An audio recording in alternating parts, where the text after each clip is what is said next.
Ailə Məcəlləsinin 189-cu maddəsinə əsasən Azərbaycan Respublikası vətəndaşlarının öz adını, soyadını, atasının adını dəyişdirilməsinə 18 yaşına çatdıqdan sonra yol verilir. Soyadın kökdən dəyişdirilməsi ilə bağlı istənilən asan xidmət mərkəzinə müraciət oluna bilər.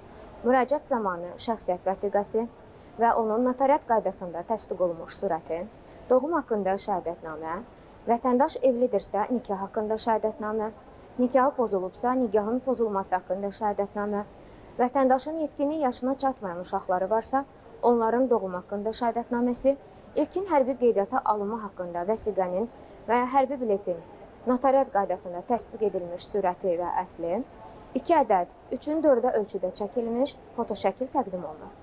Soyadın dəyişdirilməsinin qeydə alınması üçün 15 manat dövlət rüsumu ödənilir.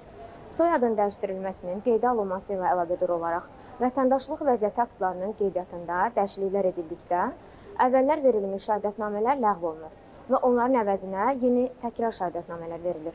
Hər bir təkrar şəhadətnamənin verilməsi ilə bağlı 3 manat məbləğində dövlət rüsumu ödənilir.